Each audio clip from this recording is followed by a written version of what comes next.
시청자 여러분, JTBC 뉴스룸을 시작하겠습니다. 김건희 여사 수사를 지휘해야 할 이창수 신임 서울중앙지검장은 바로 직전에 전주지검장으로 있으면서 문재인 전 대통령의 전 사위 관련 사건을 지휘했습니다. 그러면서 그 사건까지 서울로 가져오는 거 아니냐 이런 말이 나왔었는데 JTBC 취재 결과 이창수 지검장이 그 사건 관할은 서울이라고 말한 것이 파악됐습니다. 야당이 민감해할 만한 발언입니다. 먼저 연주환 기자의 단독 보도입니다.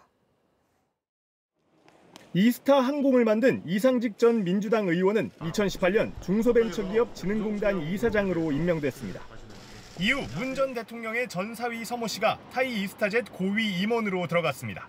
이 전 의원이 이사장으로 가는 대가였다는 의혹이 불거졌습니다. 전주지검은 지난 1월 대통령 기록관과 서 씨의 집을 압수수색했습니다. 문재인 정부 당시 청와대 관계자들도 불러 조사했습니다. 이때 전주지검장이 이창수 신임 서울중앙지검장입니다. 이 지검장이 사건을 지휘하면서 해당 사건은 문 전 대통령 자녀 부부의 태국 이주 과정 전반에 대한 특혜 의혹으로까지 확대됐습니다. 이 지검장이 서울중앙지검장으로 오면서 이 사건도 함께 가져올 거란 관측이 나왔습니다.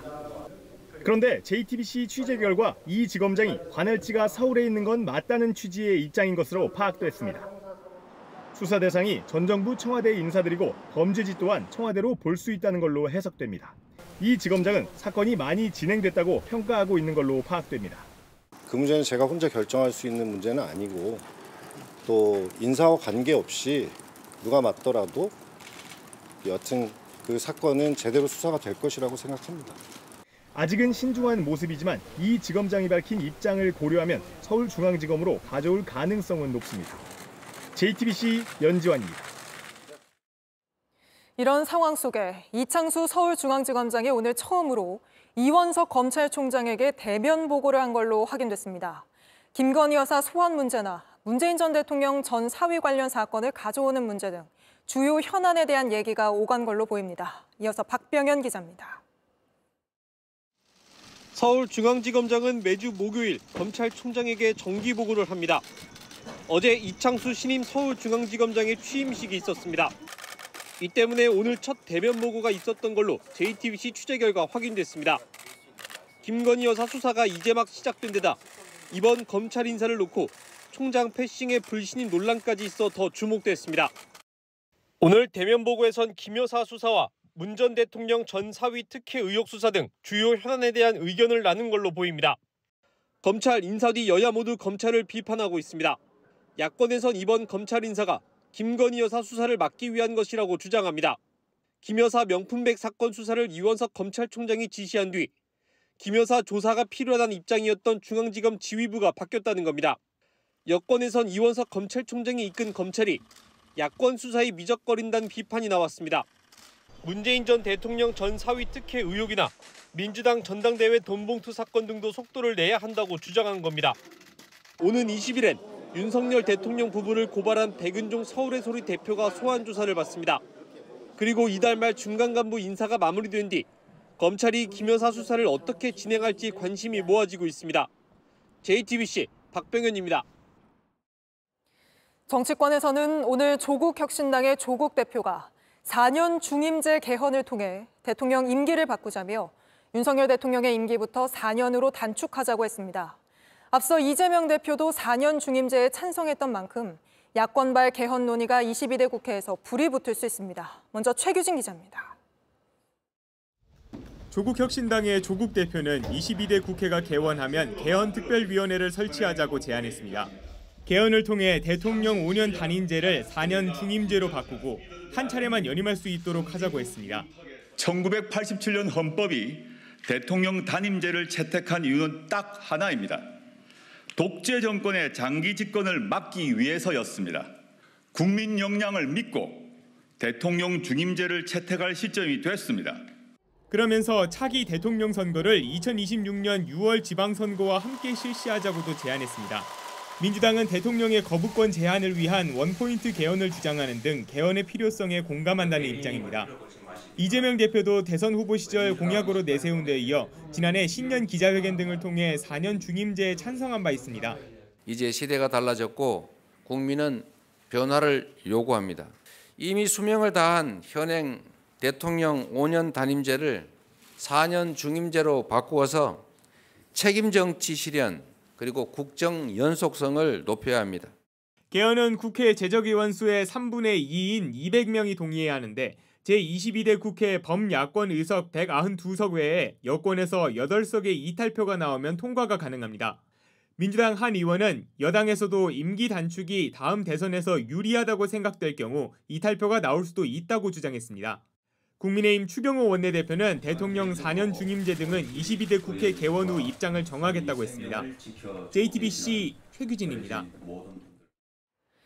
야권에서는 이렇게 하면 윤석열 대통령의 임기를 단축하며 사실상 탄핵과 다름없는 효과를 낼 수 있다고 보고 있는데요.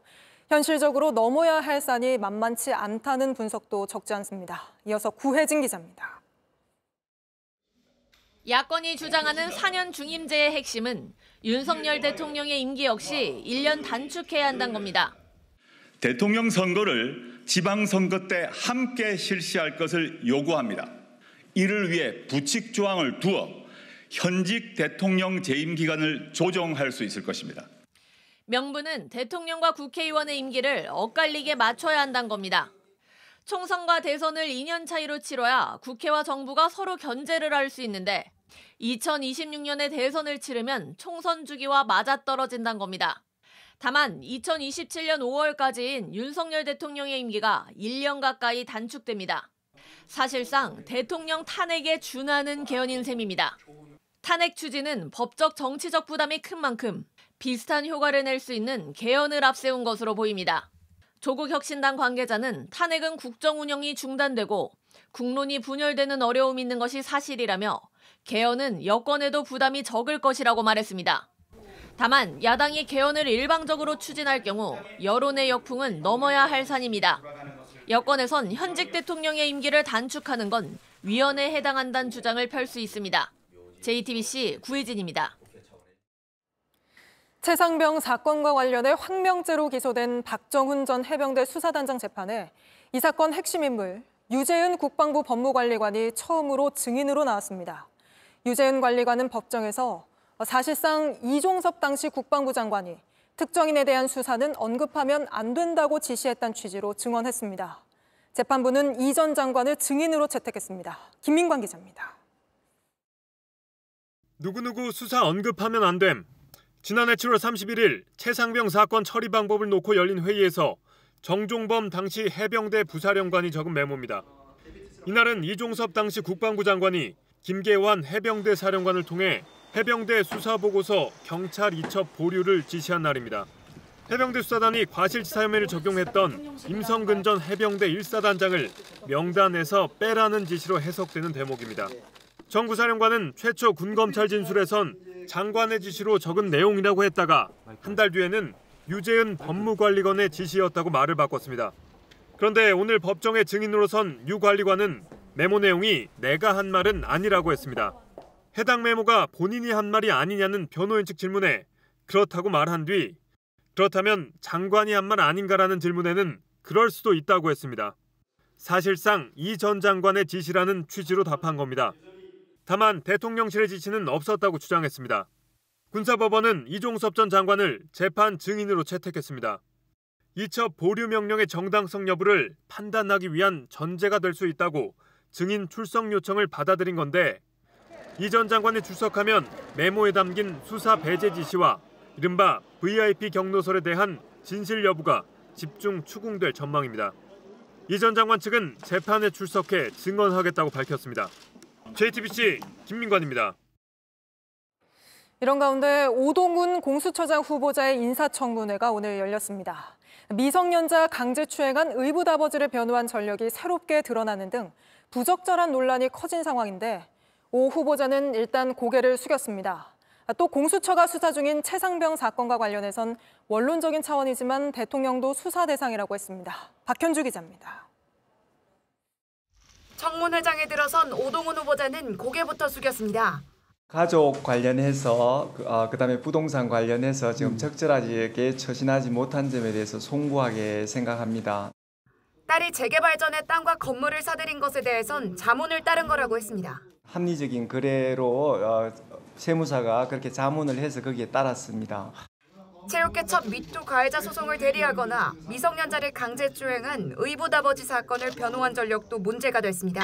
피고인의 이익을 위해서 변론하다 보니 벌어진 일인데 이 2차 피해를 받은 피해자가 있다면 좀 송구하다는 말씀드립니다. 기관을 어떻게 이끌지 방향성이 보이지 않는다는 지적은 이렇게 답했습니다. 상당히 좋은 엔진을 탑재한 차에 지금 엔진 오일 정도 없는 것 정도로 비유드릴 수 있겠습니다. 저는 아주 소중한 엔진 오일이 되어서 공수처를 훌륭한 기관으로.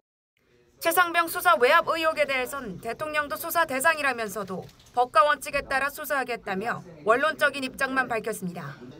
JTBC 박현주입니다. 새 국회의장 후보 경선에서 우원식 의원이 추미애 대세론을 꺾고 선출되자 친명계 의원들은 당혹감을, 강성 지지자들은 분노를 감추지 못하고 있습니다. 추미애 당선자를 지지했던 당원들이 하루 만에 10,000명 가까이 탈당했고 급기야 지도부가 선거 결과를 사과하는 일까지 벌어졌습니다. 박사라 기자입니다. 민주당 게시판입니다. 탈당했다, 후원을 하지 말자는 게시글이 여러 개 눈에 띕니다. 새 국회의장 후보로 우원식 의원이 추미애 당선자를 꺾고 선출되자 추 당선자를 지지했던 강성 지지자들이 탈당한 겁니다. 일부 당원은 민주당을 탈당해 조국혁신당에 입당하겠다고도 한 걸로 알려졌습니다. 민주당 한 관계자는 오늘까지 탈당 의사를 보인 당원들이 10,000명 가까이 된다고 말했습니다. 당원들 사이에선 우 의원을 누가 뽑았는지 색출하자는 항의도 쏟아졌습니다. 강성 지지층의 반발이 거세지자 정청래 더불어민주당 최고위원은 공개적으로 사과까지 했습니다.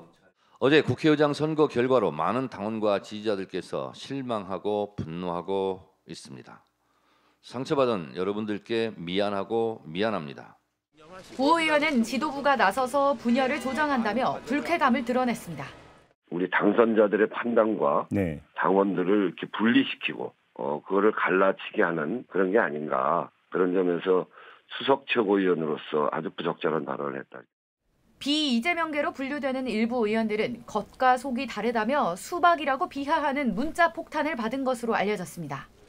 한 의원은 당원들의 서운한 마음은 이해하지만 당 지도부가 저렇게 나오면 우 의원의 표를 준 이들은 뭐가 되느냐며 적절하지 않다고 비판했습니다. JTBC 박사라입니다. 지난 총선에서 참패한 여당 국민의힘에선 참패 원인을 분석하는 백서를 내는 과정에서도 잡음이 끊이지 않고 있습니다. 오늘 백서 관련 회의에 공천 작업을 했던 외부위원 6명이 모두 불참하는 일까지 벌어졌는데요. 선거 결과를 한동훈 책임론으로 몰고 가려는 데 대한 반발 때문인 걸로 보입니다. 유정화 기자입니다. 당 총선 백서 특위 회의에 참석한 정영환 전 공천관리위원장은 특정인의 책임을 묻기보단 제도 개선에 초점을 두자고 했습니다. 공관위원장이 100% 지는 거예요. 제도 개선을 하자는 거죠. 누가 책임이 더 있고 이거는 새로운 분쟁을 야기하는 거기 때문에. 이른바 한동훈 책임론을 우려한 건데 정 전 위원장은 회의에 앞서 기자들과 만나 한 전 위원장이 책임이 있으면 본인도 윤석열 대통령도 책임이 있는 것이라고 강조했습니다. 앞서 백서 특위가 돌린 설문조사엔 이재명 조국 심판론이나 한동훈 원톱 선대위 체제의 실효성을 묻는 질문이 포함돼 있었고 이후 백서가 한동훈 책임론으로 몰고 가려는 것 아니냐 논란이 일었습니다. 결국 오늘 회의엔 정 전 위원장 외 외부 공관위원 6명이 모두 불참해 반쪽 회의라는 평가가 나왔습니다. 한 공관위원은 공관위 차원의 의견 수렴도 하기 전인데 왜 그런 불순한 의도의 회의에 참석해야 하는지 모르겠다고 말했습니다. 이 총선 백서 작성과 관련해서 과도한 공격이 이루어지고 오늘 이런 중요한 자리에 많은 분들이 함께하지 못한 이런 안타까운 현실을 목도하면서 한 전 위원장의 지지자들은 특위 백서를 못 믿겠다며 팬카페를 통해 직접 국민백서 작성에 나섰습니다. 한편 정 전 위원장은 이번 총선에서 국민의힘 의석이 오히려 전보다 6석 늘었다고 강조해 현실 인식이 아니라는 것 아니냐는 지적도 나왔습니다. JTBC 유정화입니다. 트로트 가수 김호중 씨가 뺑소니 사고를 내기 전 방문한 서울 강남의 유흥업소는 회원제로 운영되는 고급 업소였던 걸로 확인됐습니다. 김 씨는 여기서 술잔에 입만 댔다는 게 소속사 해명인데 저희 취재 결과 김 씨는 이곳에 3시간 동안 머물렀던 걸로 파악됐습니다. 김지윤 기자입니다. 가수 김호중 씨가 지난 9일 밤 갔던 유흥주점입니다. 여성 접객원이 나오는 고급 유흥업소로 회원제로 운영된다고 홍보하고 있습니다. 소속사는 김 씨가 유흥업소에 인사차 들렀을 뿐이고 술잔에 입만 댔다고 주장해왔습니다. 하지만 JTBC가 건물 CCTV를 확인한 결과 김 씨가 업소로 들어간 시간은 저녁 7시 50분쯤, 나온 시간은 밤 11시 10분쯤입니다. 3시간 넘게 머물렀던 겁니다. 집에 갈 때는 업소 측 대리기사가 운전했습니다. 김 씨 측은 대리운전은 유흥업소의 서비스였다고 했습니다. 유흥업소가 있는 건물 관계자들은 집이 가까운 VIP들은 음주와 무관하게 대리운전을 해주는 걸로 알고 있다고 말했습니다. 경찰은 어제 김 씨의 집과 사무실을 압수수색해 소속사 대표와 직원들의 휴대폰 등을 확보했습니다. 조직적인 범인 도피와 증거 인멸 과정을 확인하기 위해서입니다. 소속사 직원들이 새벽 내내 사고 뒤처리를 하고 다닌 정황도 조사 중입니다.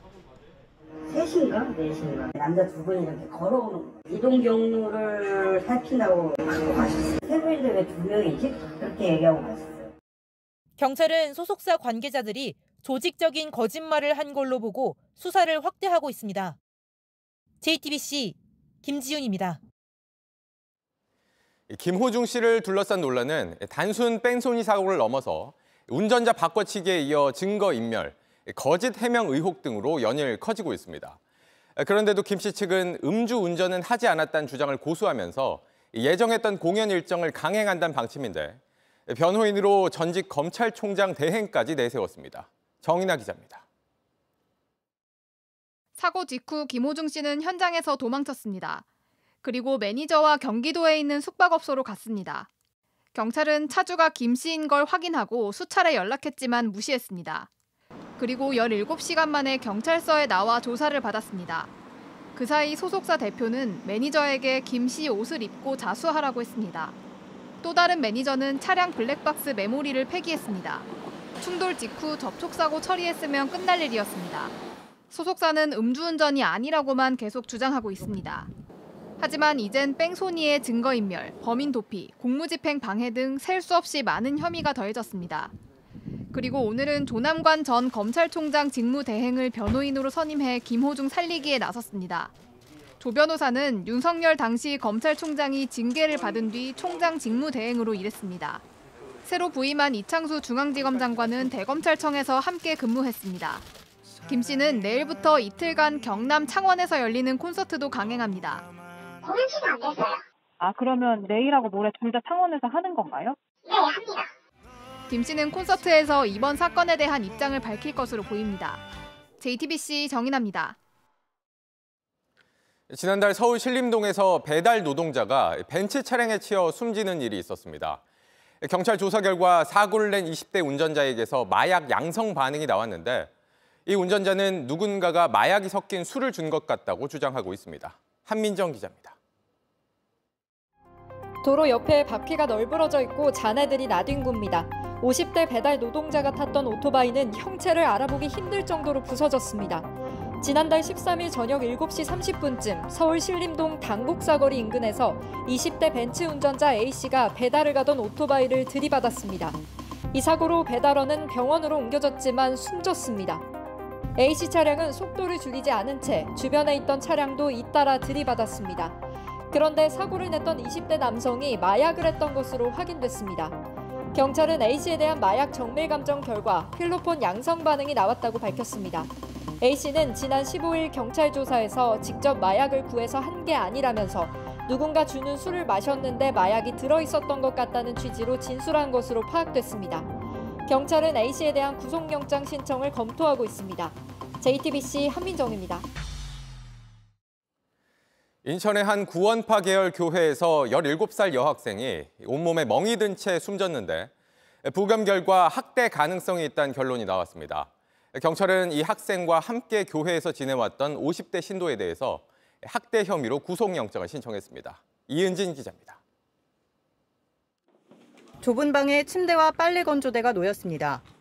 인천 한 구원파 계열 교회 내부인데 이곳에서 17살 김모양이 생활했습니다.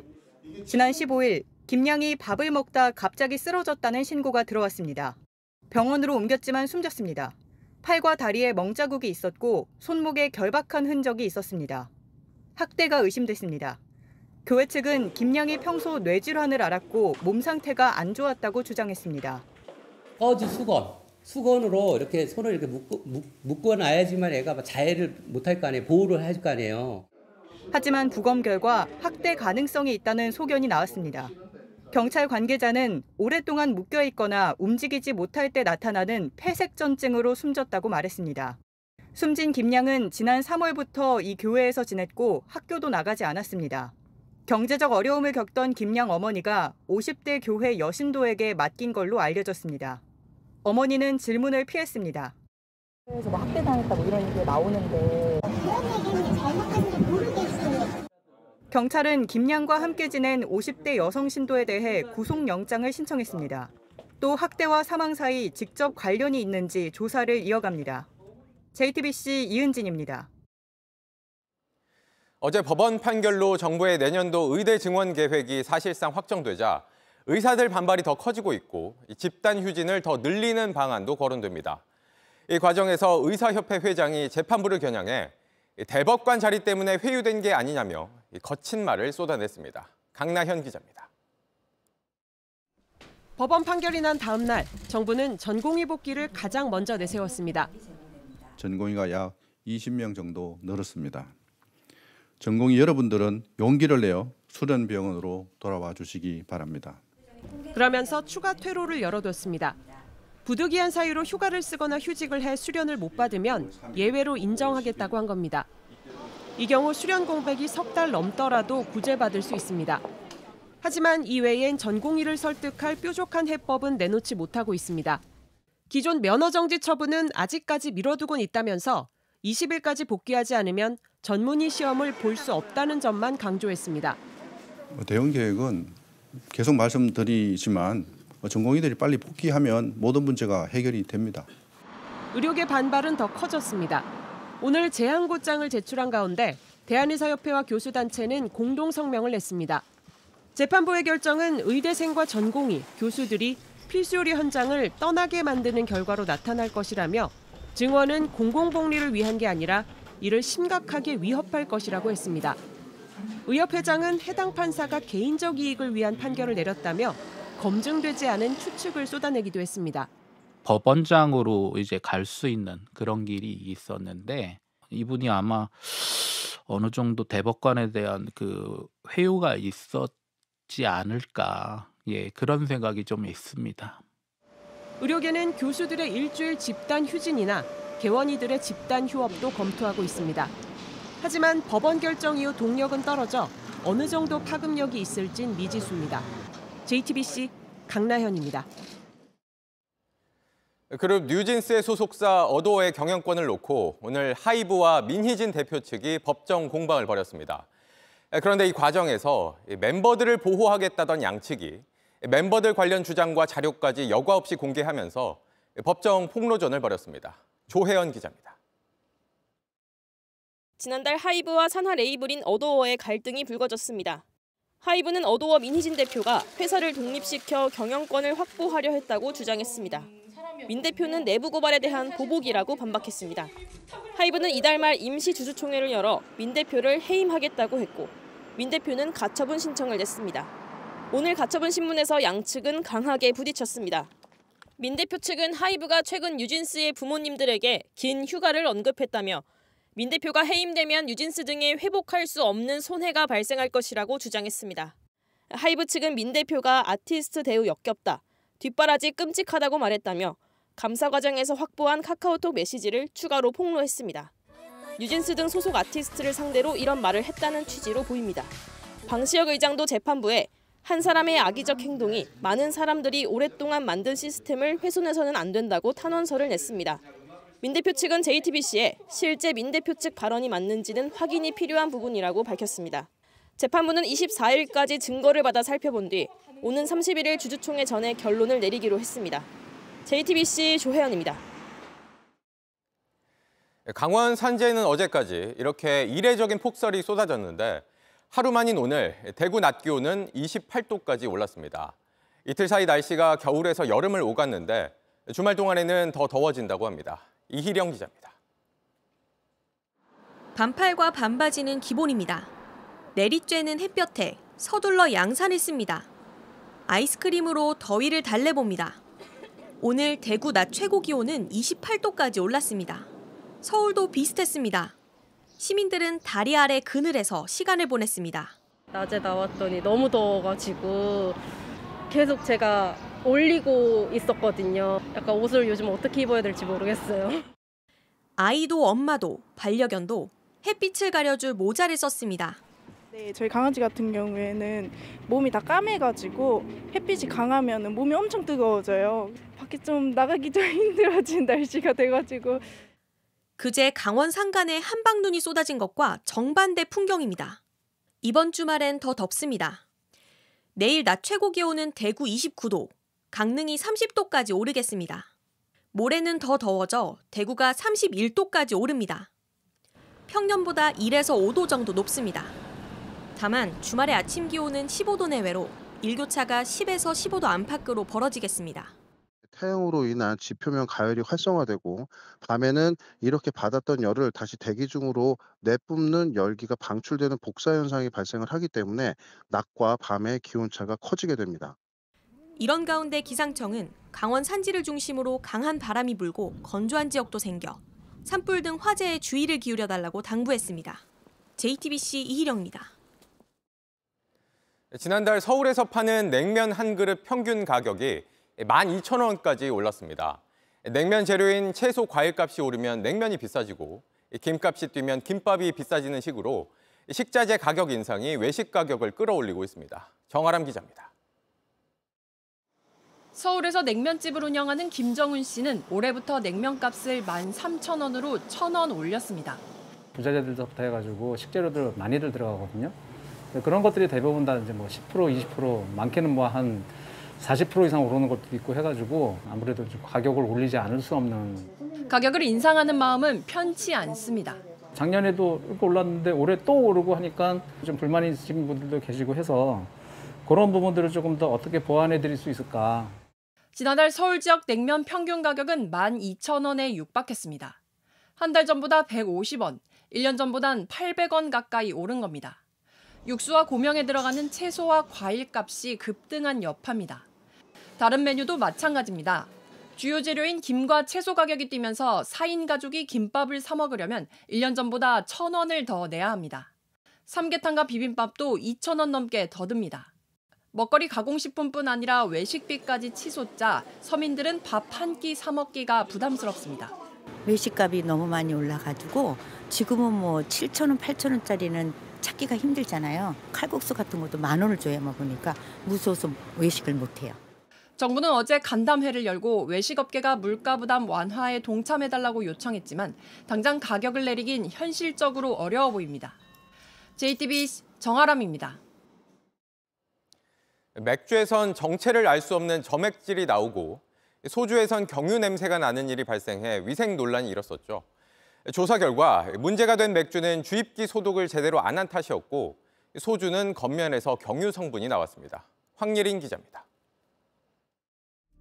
콧물 같은 점액질이 길게 늘어집니다.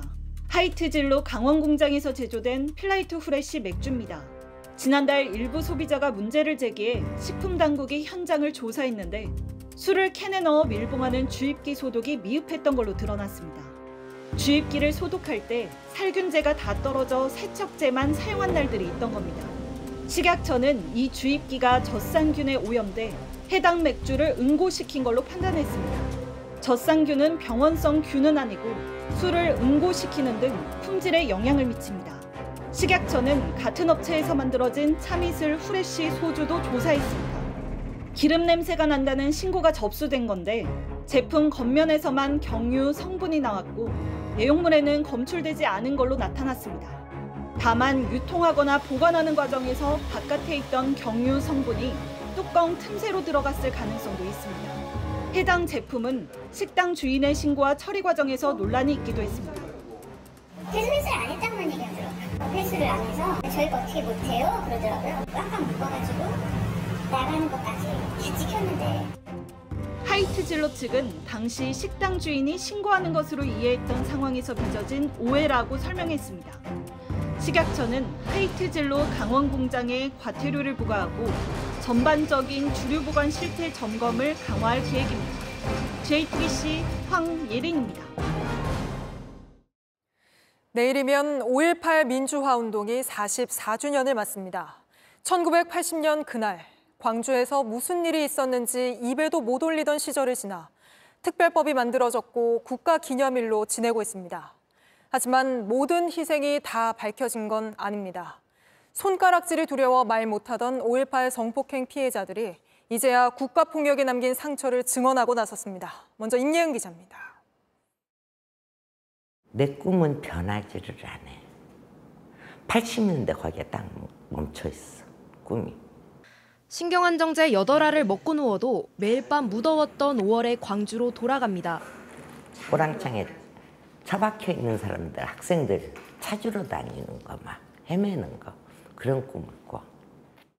도움이 필요한 사람들을 찾아 금남로를 오갔고 27일 계엄군에 붙잡혔습니다. 집차에 오르러서 이렇게 가는데 뒤에서 뭐가 들어왔어. 성기와 엉덩이를 대검에 찔렸습니다. 다친 채 한 달을 갇혔다 풀려났습니다. 몸에 상처와 폭도 딱지가 남았습니다. 나 때문에 동생들이 어떤 피해가 갈까 봐 두렵고. 고향에서 못 버티고 미국으로 떠나 20년을 살다 왔습니다. 자궁까지 잃게 한 성폭행 피해는 차마 말도 못 꺼냈습니다. 어떤 때는 엄마를 붙들고 막 울고 싶었어. 그런 얘기를 하면서 울고 싶었어. 지난해 진상조사위원회에 처음 털어놓았습니다. 피해자 번호 32번. 그러고 나니 번호 대신 얼굴과 이름을 내놓고 말할 용기도 생겼습니다. 그때는 다시 80년이 오면은 거기에 대한 후회는 없어요.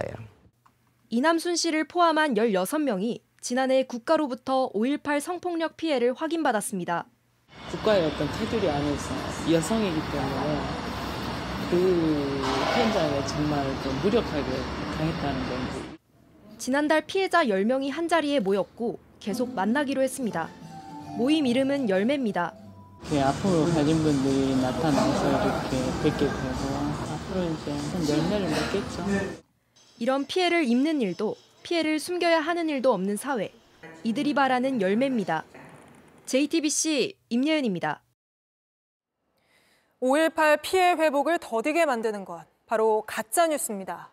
북한이 주도한 내란이다. 최근에는 인천시의회 의장이 이런 내용이 담긴 인쇄물을 돌려 논란이 됐었죠. 누가 왜 이런 걸 만든 건지 해당 신문사를 윤정주 기자가 직접 찾아가 봤습니다.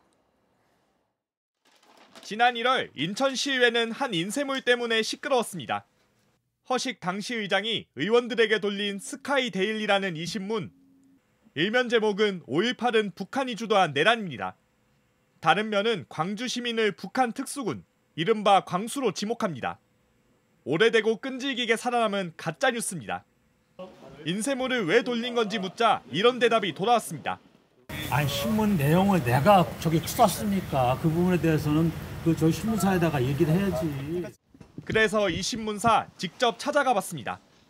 같은 내용을 주장하던 지만원 씨가 명예훼손으로 2년 실형을 받은 상황. 무슨 근거로 북한군 선동서를 썼는지 물었습니다. 신문사 대표는 확실한 취재원이 있다고 했습니다. 이 양반이 이제 국정원에 있었는데 이것을 한 명 한 명 명단을 갖고 분석한 자료예요. 전직 국정원 직원이 제보자라고 했습니다. 또 이런 내용은 제보자들이 직접 북한에 건너가서 목숨 걸고 가져온 자료라고 했습니다. 4명이나 죽어서 이거 하면서 이거 다 찍어온 거예요. 북한에서 외국 들어가서. 출처를 물었습니다. 누가 찍어온 거예요? 그거는 아직 말할 수 없어요. 하지만 북한군 개입은 확실하고 유공자 중에 간첩도 있다고 주장했습니다. 북한에 가서 김일성 만나고 와서 간첩 혐의로 오래 살았던 친구고 근데 그 사람이 어떻게 5.18 유공자가 돼요? 정부 공식 조사와 학계 발표, 대법원 판결도 믿을 수 없다고 했습니다. 그 법이라고 생각해요? 그래도 된 법이라고 생각합니까? 근거 없는 뉴스 퍼뜨리긴 쉽지만 바로잡는 건 어렵습니다. 거짓말이 지속되면 의심하고 믿게 되는 이런 과정으로도 갈 수 있기 때문에 44년이 지났지만 진실은 아직도 부정당하고 있습니다. JTBC 윤정주입니다. 중국 충칭에서 김구 공관이 발견됐지만 제대로 관리되지 못하고 있다는 저희 JTBC 보도와 관련해 국가보훈부가 현장 조사에 나서겠다고 밝혔습니다. 보훈부는 조만간 현지 조사단을 파견할 계획이라며 실제 김구 선생이 머무른 곳으로 확인되면 국외 독립사적지로 등록하고 사적지 관리를 위한 영사도 파견할 계획이라고 밝혔습니다. 저희 JTBC는 중국 현지에서 입수한 사료를 보훈부에 전달했습니다.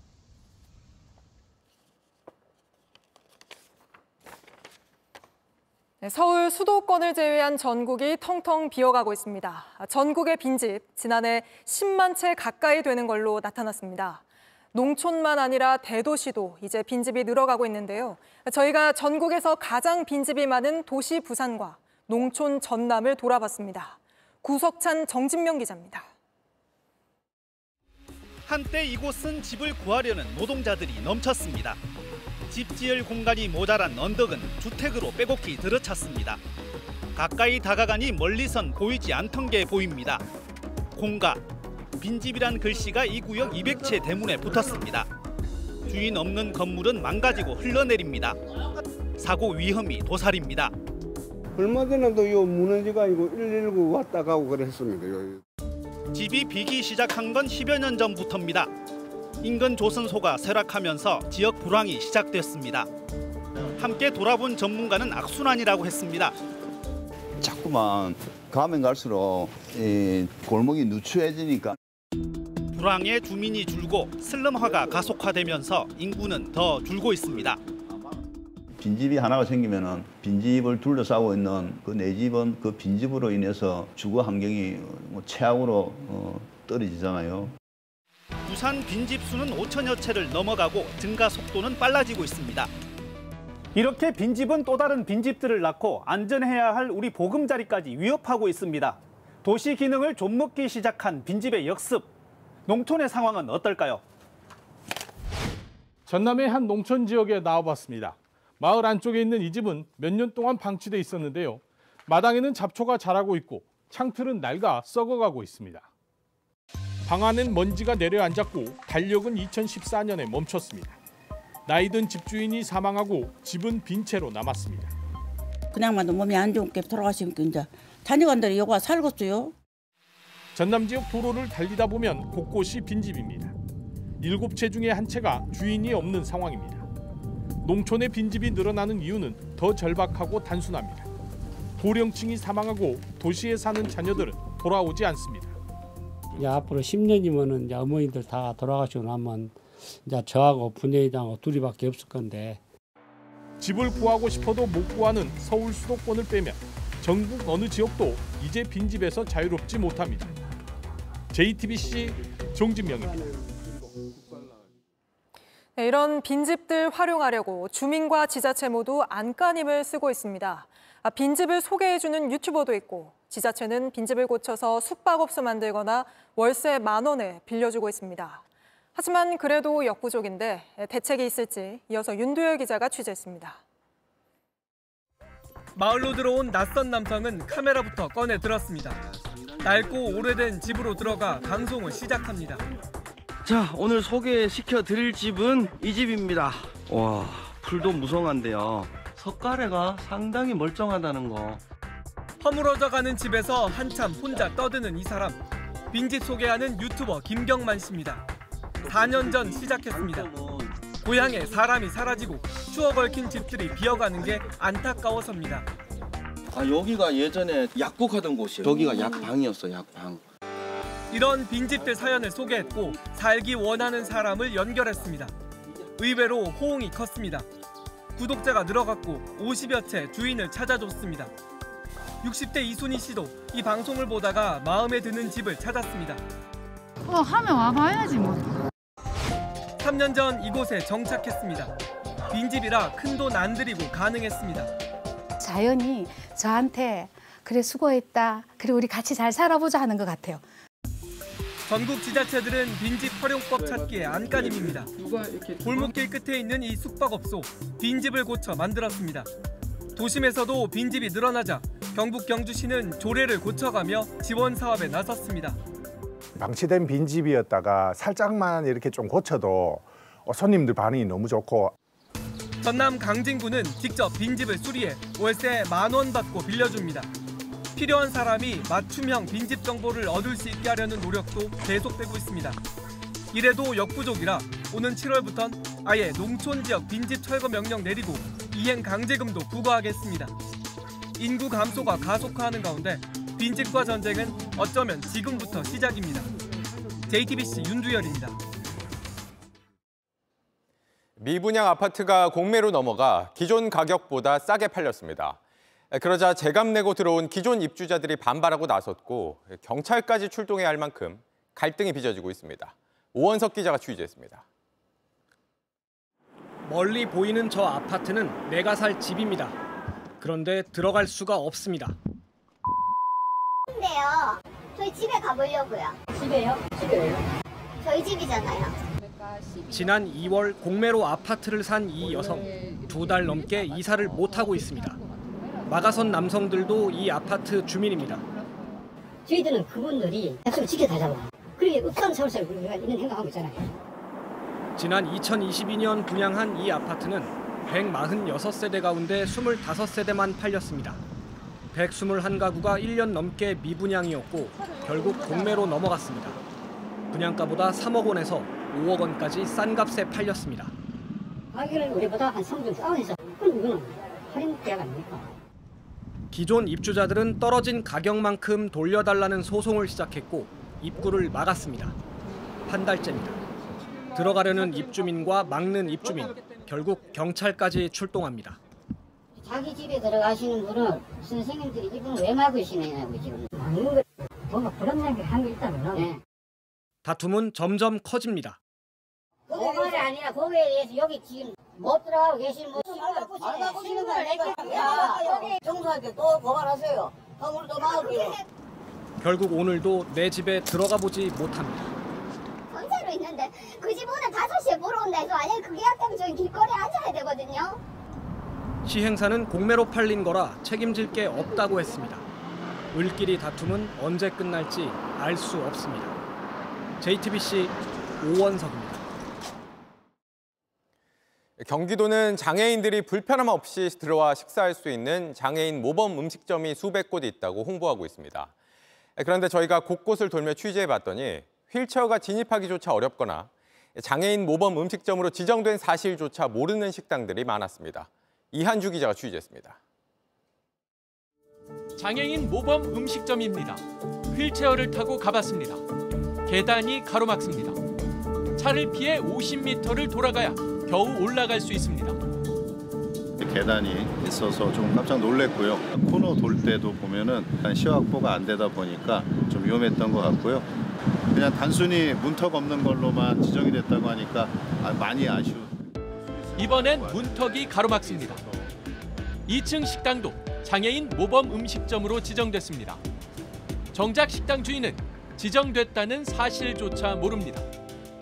장애인 이용하는 게 있겠죠? 장애인 편의시설이 있거나 그렇지 않은데요? 이유가 있었습니다. 이제 모범 음식점 1년마다 이거 이제 다시 평가를 해요. 가점에 장애인 편의시설 설치돼 있냐 이렇게 체크하는 게 있어요.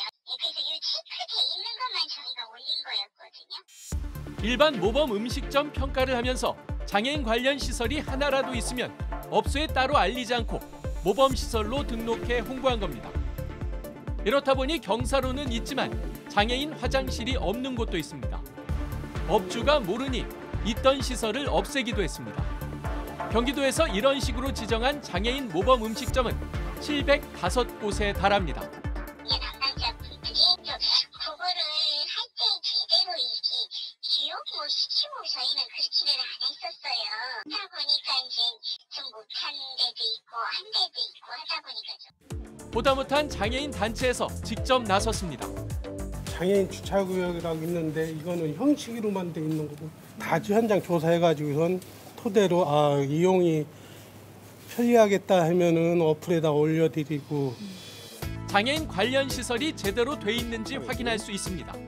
그러니까 여기 같은 경우는 주 출입구라고 돼 있는 이렇게 해놓고선 경사도 있다고 할 수는 없는 거고 전부 다 불합격으로 나와가지고선 랩에 못 들리는 거죠. 전형적인 탁상 행정이 장애인을 더 힘들게 하고 있습니다. JTBC 이한주입니다. 중국이 군사훈련을 통해 4발 달린 군사용 로봇 개를 공개했습니다. 기관총까지 장착해 사람을 해칠 수도 있는 로봇인데 영화에서 보던 살상용 로봇 기술이 발전하면 발전할수록 논란도 커지고 있습니다. 베이징 이도성 특파원입니다. 4발 달린 로봇이 제자리에서 2발로 서고 사람과 악수할 정도로 앞발을 자유자재로 사용합니다.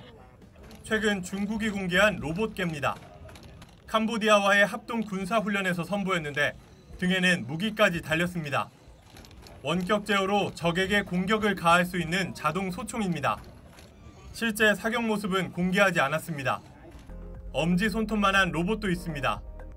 자연스럽게 땅바닥을 기어가지만 살아있는 곤충이 아닙니다. 중국 매체들에 따르면 베이징 항공항천대 연구팀은 길이 2cm, 폭 1cm에 무게는 1.76g밖에 되지 않는 초소형 로봇을 만들었습니다. 국제 학술지에도 실었습니다. 빠르게 움직이면서 큰 무게도 견딜 수 있는데 내장된 배터리로 움직여 별도의 외부 전원 공급도 필요 없습니다. 초소형 카메라도 실려 있어 사람이 갈 수 없는 곳을 구석구석 촬영할 수 있습니다. 재해 현장 등 사람 손길이 닿지 않는 곳에서 수색 용도로 쓰일 전망입니다. 베이징 항공항천대학교가 주요 군사기술 연구기관으로 알려진 만큼 군사 목적으로 사용될 가능성도 큽니다. 중국 베이징에서 JTBC 이도성입니다. 순위는 현재 최하위지만 롯데 팬들은 그래도 이 선수 보는 맛에 야구 본다고 합니다. 오늘도 안타의 도루에 황성빈 선수의 발로 쓰는 야구엔 에너지가 정말 넘칩니다. 온누리 기자입니다. 1회 더가웃에서 글러브를 패대기치며 화를 냈던 KT 쿠에바스. 이 선수 때문입니다. 황성빈은 출루하자마자 투수의 혼을 뺐습니다.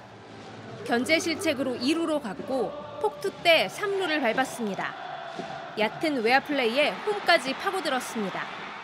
5회엔 뜬 공으로 물러나자 쿠에바스는 하늘을 바라보며 참았던 말을 뱉습니다. 파이널리라고 드디어 너를 내가 잡았다 이거군요. 네. 웃으면 안 되는데 좀 웃음이 났습니다.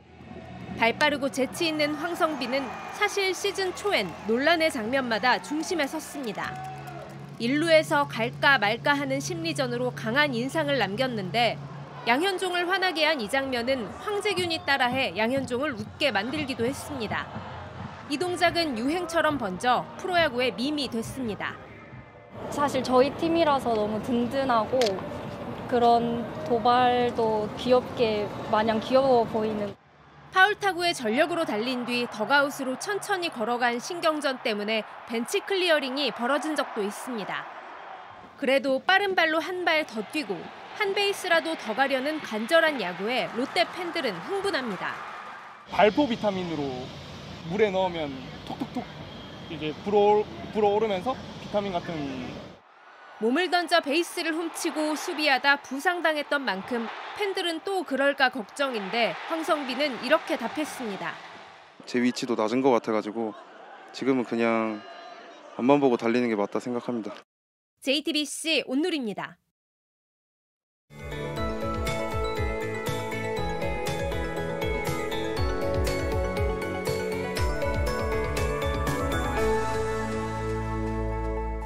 계절의 여왕이 5월이라면 꽃의 여왕은 장미라고들 하죠. 지금 전국 곳곳에는 아름다운 장미의 향연이 펼쳐지고 있는데요.